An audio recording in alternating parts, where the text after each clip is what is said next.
கதை சொல்கிறேன் கேட்குறீங்களா? என்ன கதை சொல்ல சொன்னா என்ன கதை சொல்லிடுவேன். சொந்த கதை சோக கதை பாட்டா நான் பாடிடுவேன். பாட்டா நான் பாடிடுவேன்.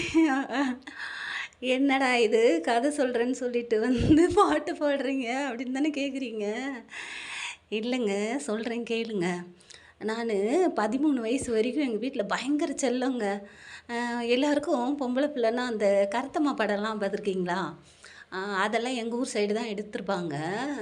கருத்தம்மா படம், தண்ணீர் தண்ணீர் அந்த படம்லாம் அந்த பக்கம் தான் அம்மன் வாசனை இதெல்லாம் அங்கிட்டு தான் எடுத்திருப்பாங்க. நான் படம் சொல்ல வரலங்க. என்னோட கதையை தான் சொல்ல வந்தேன். அந்த கருத்தம்மா படத்துலலாம் பொம்பளை பிள்ளை பொறந்தா கொன்றுவாங்க இல்லையா?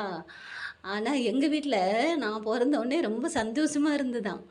உடனே நீங்க நினைக்கலாம், ஆமா உங்க வீட்ல நீங்க ஃபர்ஸ்ட்டு பொண்ணா இருந்திருக்கும். அதனால சந்தோஷப்பட்டுருப்பாங்க. 2, 3 பொண்ணு பொறந்தா தானே அப்படி செய்வாங்க அப்படின்னு நீங்க சொல்லுவீங்க.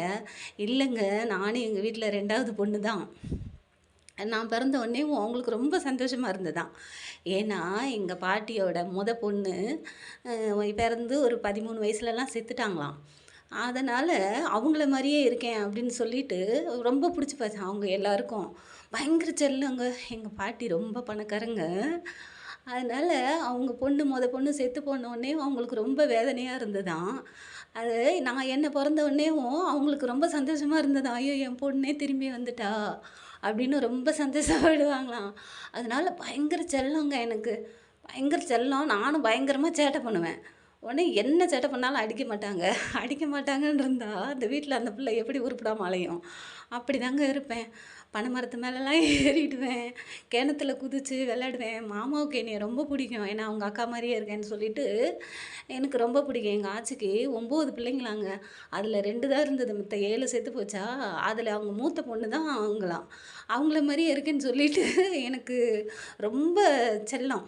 அப்படி இருந்ததா, அப்போ அவங்க 13 வயசுல செத்து போயிட்டாங்க பாருங்க. அதனால அவங்க ஜாதகத்திலே அந்த ஜாதகம், சோசியம் இதெல்லாம் அவங்க ரொம்ப நம்புவாங்க. அதனால என்ன பண்ணுவாங்க, என்னைய எங்கேயுமே விடவே மாட்டேன்னுவாங்க. ஆனா பயங்கர சேட்டை பண்ணுவேன். மரத்து மேல ஏறிடுவேன், பனை மரத்தில ஏறுவேன், கிணத்துல குதிச்சு விளையாடுவேன். சொன்னடியே கேட்க மாட்டேங்க. ஆனாலும் என்னைய பார்த்துக்கிட்டே இருப்பாங்க. எங்கேயாவது கொஞ்ச நேரத்தில எங்கேயாவது காணாம போயிட்டேன்னா தேடுவாங்க.